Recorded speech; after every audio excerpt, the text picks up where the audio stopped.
Hello Summoners and welcome back to FEHology, the study of Fire Emblem heroes. I'm Deku and I will be your Phaologist for today. I'll open this video up by saying that I love Theorycrafting new heroes. I've released multiple videos on the topic on this channel, and of course I'm doing another one now. Specifically, I wanted to talk about legendary heroes. Now for those who weren't around back at the end of 2017, legendary heroes were huge when they got into the game. Everyone, of course, got a free Fjorm from beating Book 2, Chapter 2, Part 2. Some, like Hector and Ike, power-crept already meta-defining units, while others, like Sigurd and Kron, completely turned the game on its head to this day. While units like Legendary and Lightning Remo will always exist, there will always be enough good ones for people to never claim that legendaries are bad. But honestly, I struggle to create heroes worthy of their legendary status. It's one thing to create new heroes, but something else entirely to design a unit on this level. But I still wanted it done, so I extended a hand to the other Phaologists and our scripters, and asked them to try their hands at this. And what do you know, 4 of them came through.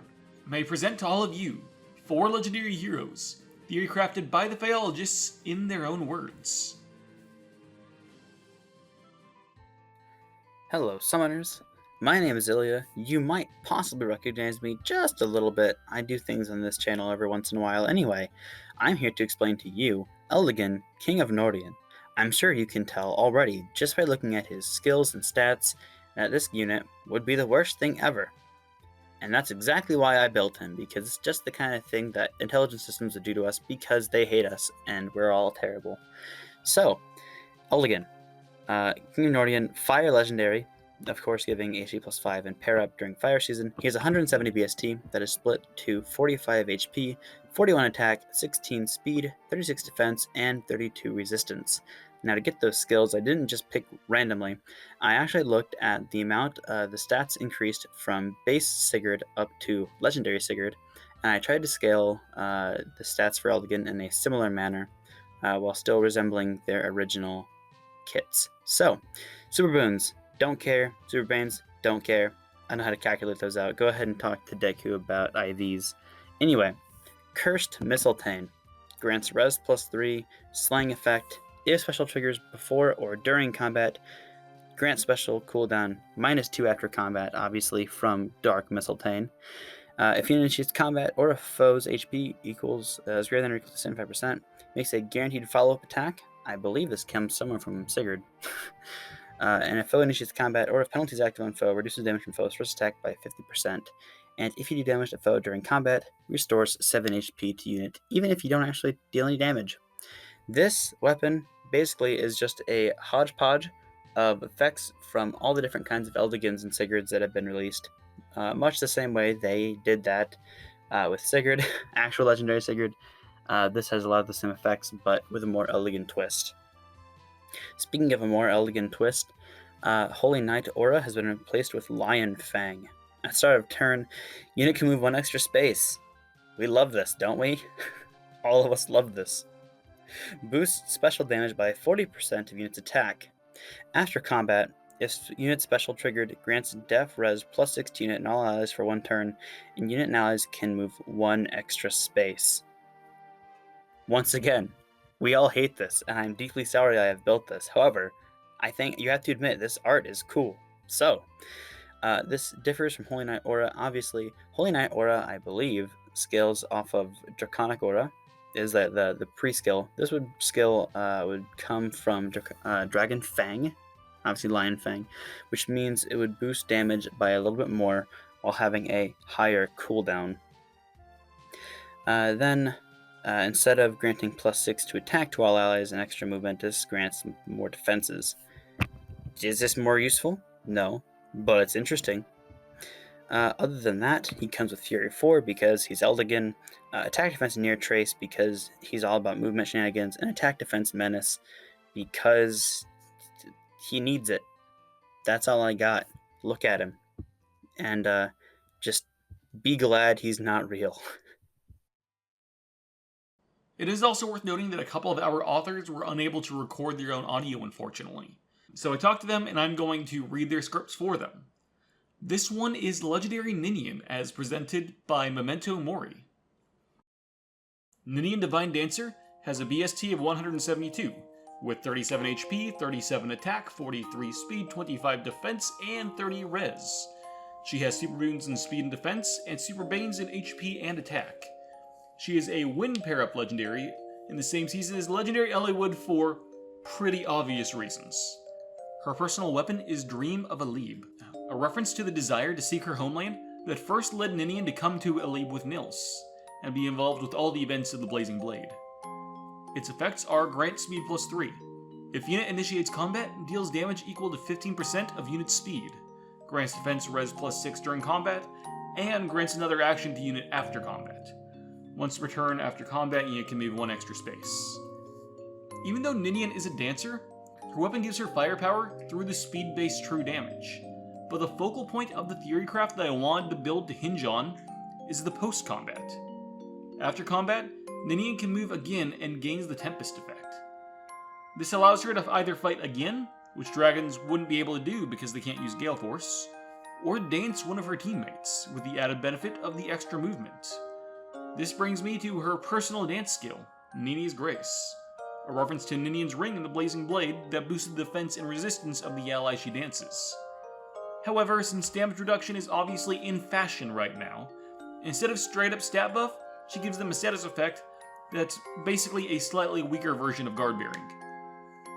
Her A skill, Bracing Impact, completes the impact line of skills, and Mori made a plus 9 to defense res instead of plus 10 as one might expect, just so the disparity of the overall stat boosts by the skill wouldn't be too much higher than the ones that came before.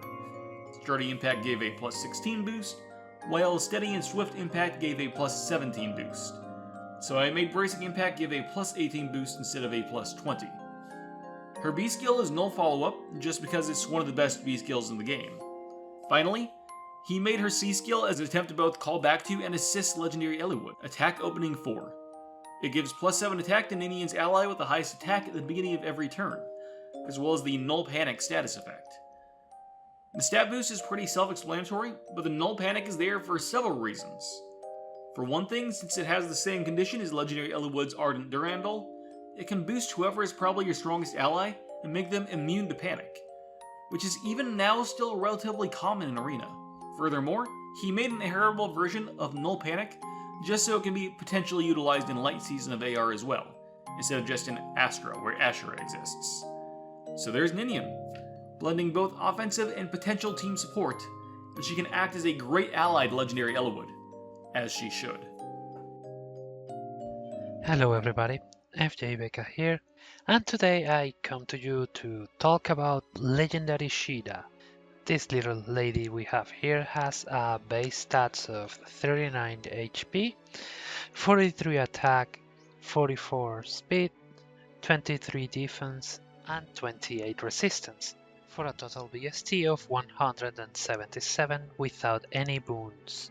But since she is a paid-up legendary, that's mostly going to be meaningless, because she is going to get the dual skill in her legendary paid-up. So now let's move to her base kit. Her weapon is called Winged Lance, 16 might effective against sword, lance, axe, colorless bows, and armored foes. Grants plus 3 to speed, and if unit initiates combat or if unit is within 2 spaces of an ally at the start of combat, inflicts attack speed and defense minus 5 on foes during combat, and if unit speeds minus foe speeds is equal or bigger than 1, units gain special cooldown charge plus 1 per attack. If using other similar skills, only highest value applied. Is a mixture of what most Caeda's weapons are, having effective against basically every melee in the game and armored foes and colorless bows. It's basically the effects that Summer Caeda and Young Caeda have. And the refine from the original Caeda, it's exactly Flashing Blade, which seems like a perfect combination for her legendary unit. As for the special, it will be Luna, resolving combat as if foe is suffered at death res minus 50%. On slot A, Surge Sparrow. If unit initiates combat, grants attack and speed +7 to unit during combat. And also, if unit deals damage to foe using a special, restores HP X% of unit max HP, where X equals the unit's max special cooldown count value times 20 +10 at a maximum of 100 HP.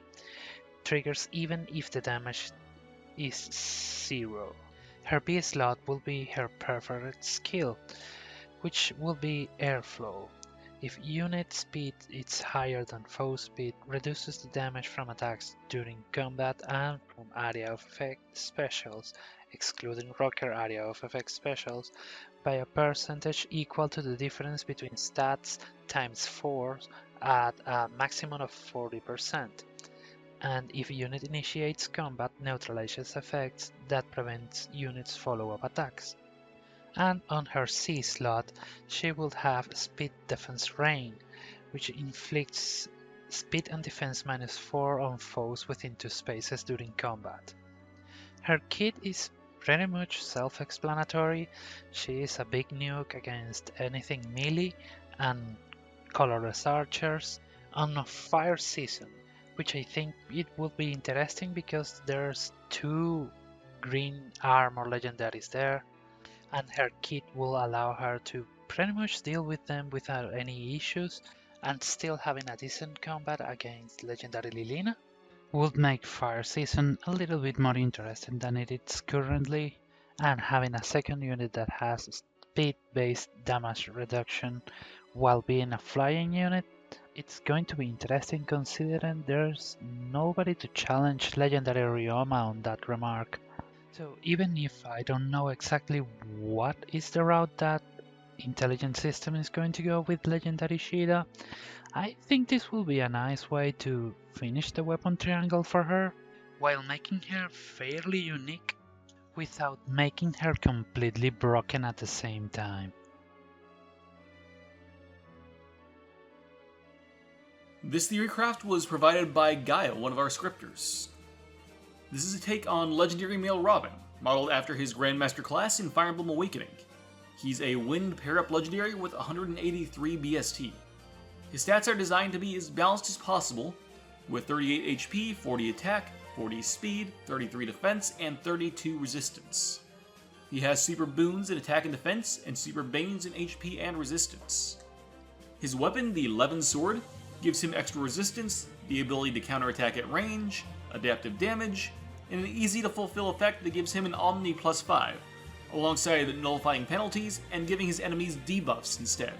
Rally Spectrum grants his allies an Omni +6 to allies within 2 spaces. He was originally supposed to have Rally Up Defense Plus, but if Legendary Micaiah can have 3 PRF skills, then so can Robin. Lull Defense Res works like any other lull, and just lets him be more annoying to play against. Solidarity, his personal C skill, is modeled after the Grandmaster's class skill in Awakening, with some changes to it. In Awakening, it grants nearby allies crit and dodge, 2 things we just don't have in Fae. Instead, it grants Omni +4, increasing damage output and reducing damage received based on the higher of the allies' defenses. While this might seem like a totally unbalanced unit, with the way legendary units are going, Gaia wouldn't be too surprised if IS released this next year. And those are most of the legendary heroes that I was given. Yes, I did say most. We have 3 more that I want to do for a separate episode, so if you like Fire Emblem Heroes OCs, you better keep an eye out. Until next time, thank you for watching, and remember to schedule a new appointment with your FEHologist very soon. Goodbye.